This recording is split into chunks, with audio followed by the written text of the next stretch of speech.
ஏற்கனவே இருக்கும் நடைமுறைகள், அதே போல காவல்துறையினர் நீதிமன்றம் விதித்த அந்த 25 நிபந்தனைகளையுமே பெரிதும் பின்பற்றப்படல அப்படிங்கிறத பார்த்தோம். ஆனா நீதிமன்றத்துல இதை தாவேகா எப்படி எதிர்கொள்ள போகுது? தாவேகா தரப்புல இருந்து இதற்கான பதில் மனுவாக அவங்க என்ன கொடுக்க போறாங்க?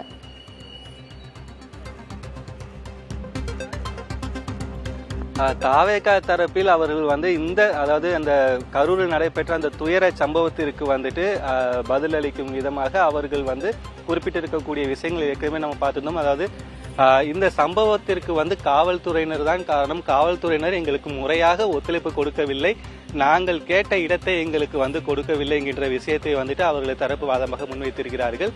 அது போக கூட்டத்திற்குள் அந்நியர்கள், அதாவது கட்சிக்கு சம்பந்தம் இல்லாத வெளிநபர்கள், குண்டர்கள், அது குறிப்பாக குண்டர்கள் அந்த கூட்டத்துக்குள் அதிக பேர் உள்ளே நுழைந்தார்கள். அவர்களால் ஏற்பட்ட அந்த சதியின் காரணமாக தான் இவ்வளவு பெரிய ஒரு பேரிழப்பு ஏற்பட்டது என்கின்ற விஷயத்தையும் அவர்கள் தற்போது வாதமாக முன்வைத்திருக்கிறார்கள்.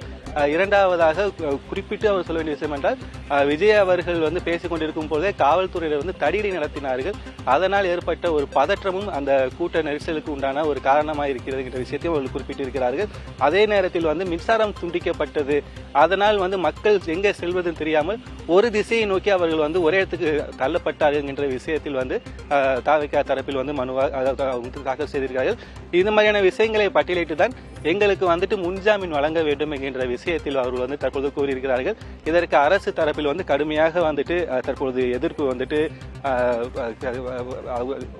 முன்வைத்திருக்கிறார்கள். இன்னும் சட்ட நேரத்தில் இந்த முன்ஜாமீனுக்கு உண்டான விசாரணை வரும்பொழுதுதான் இதனுடைய முடிவு என்னவென்று நம்மளால் உறுதியாக சொல்ல முடியும்.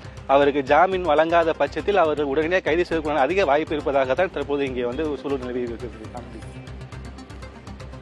விஜய் மற்றும் அரசு தரப்பு 2 வாரங்கள்ல பதிலளிக்கவும் நீதிமன்றம் உத்தரவிட்டிருக்கிறது. 9 வழக்குகள் விசாரிக்கப்பட்டு இருக்கு. எந்த வழக்குல இந்த உத்தரவை நீதிமன்றம் பிறப்பிச்சிருக்கு?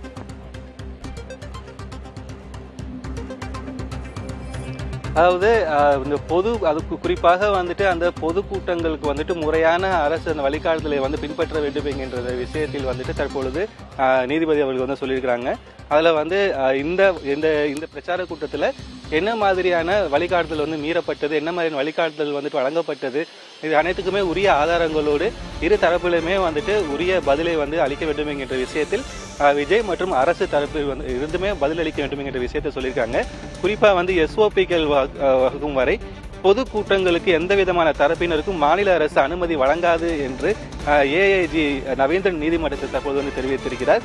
பொதுவான வழிகாட்டு நெறிமுறைகள் வகுக்கும் வரை அரசு எந்த கட்சிக்கும் பொதுக்கூட்டங்கள் நடத்த அனுமதி கொடுக்காது அப்படின்ற விஷயத்தில் மதுரை நீதிமன்றத்தில் அரசு தரப்பில் பதில் அளிக்கப்பட்டுள்ளது. ஆனந்தி, கரூர் கூட்ட நெரிசல் தொடர்பான 9 வழக்குகளில் உயர்நீதிமன்ற மதுரை அமர்வில் அதற்கான விசாரணை என்பது தொடங்கி நடைபெற்று வருகிறது. அரசியல் கட்சி கூட்டங்களுக்கு புதிய விதிகளை வகுக்க கோரிய மனு, தாவேகா நிர்வாகிகள் ஆனந்த் மற்றும் நிர்மல்குமாரின் முன்ஜாமீன் மனுக்கள் இன்னும் சில நேரத்தில் விசாரிக்க இருப்பதாக எமது செய்தியாளர் கூறியிருந்தார். மேலும் வழக்கை CBIக்கு மாற்ற கோரி ஆதவர்ஜனா மனு தாக்கல் செய்திருந்தார். இப்படி 9 மனுக்கள் தாக்கல் செய்யப்பட்டிருந்தன. அதற்கான விசாரணை என்பது தொடங்கி நடைபெற்று வருகிறது. விதிகளை வகுக்கும் வரை எந்த கட்சியும் கூட்டம் நடத்த அனுமதி இல்லை என்று அரசு தரப்பில் வாதம் முன்வைக்கப்பட்டிருக்கிறது. பொதுக்கூட்டங்கள், பேரணி போன்ற நிகழ்வுகளுக்கு உரிய வழிகாட்டல்களை பிறப்பிக்க கோரிய வழக்குகளையும் சேர்த்து விசாரணைக்கு இன்று எடுத்திருக்கின்றனர். ஆனால் இது தொடர்பான இந்த வழக்கு விசாரணை என்பது இது தொடர்பான ஏற்கனவே ஒரு வழக்கு சென்னை உயர்நீதிமன்றத்திலும் நிலுவையில் இருக்கிறது. இது தொடர்பாக முதலமைச்சர் மு.க.ஸ்டாலினுமே விதிகள் வகுக்கப்படும், அதற்கான நடவடிக்கைகள் எடுக்கப்படும், குழு அமைத்து கண்காணிக்கப்படும் என்றெல்லாம் முதலமைச்சர் மு.க.ஸ்டாலின் முன்பாக கூறியிருந்தார். இந்நிலையில் விதிகளை வகுக்கும் வரை எந்த கட்சியும் கூட்டம் நடத்த அனுமதி இல்லை என்று அரசு தரப்பில் கூறப்பட்டிருக்கிறது. நீதிமன்றத்தில் ஏற்கனவே அனுமதி பெற்ற கூட்டங்களுக்கு தடை இல்லை என்றும் கூறப்பட்டிருக்கிறது.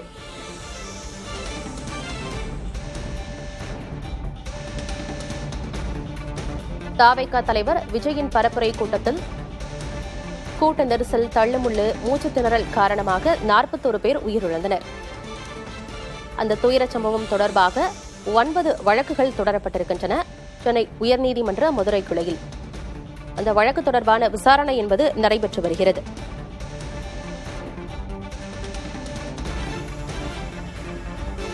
பொதுக்கூட்டம் அல்லது எந்த கூட்டமாக இருந்தாலும் தேசிய மற்றும் மாநில நெடுஞ்சாலை அருகே நடத்தப்படக்கூடாது என்று நீதிபதிகள் கூறியிருந்தனர். அதற்கு அரசு தரப்பிலும் பதில் அளிக்கப்பட்டிருக்கிறது. தேசிய மற்றும் மாநில நெடுஞ்சாலையில் கட்சியின் பொதுக்கூட்டங்களுக்கு அனுமதி அளிக்கப்படவில்லை என்ற பதிலையும் அரசு தரப்பு முன்வைத்திருக்கிறது. நீதிமன்றத்தை அரசியல் களமாக்காதீர் என நீதிபதிகள் தற்போது காட்டம் தெரிவித்திருக்கிறார்கள். இழப்பீடு கோரிய வழக்குகளையும் விசாரித்த நீதிபதிகள் சம்பந்தப்பட்டவர்கள் பதில் மனு தாக்கல் செய்யவும் உத்தரவிட்டிருக்கிறார்கள். நீதிமன்றத்தை அரசியல் களமாக்காதீர்கள் என உயர்நீதிமன்ற மதுரை அமர்வு நீதிபதிகள் காட்டமாக தெரிவித்திருக்கிறார்கள்.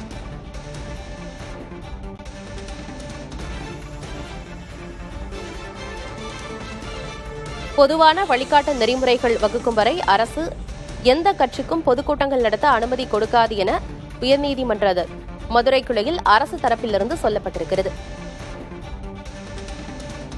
இந்நிலையில் நீதிமன்றத்தை அரசியல் களமாக்காதீர்கள் என உயர்நீதிமன்ற மதுரை அமர்வு நீதிபதிகள் காட்டமாக தெரிவித்திருக்கிறார்கள்.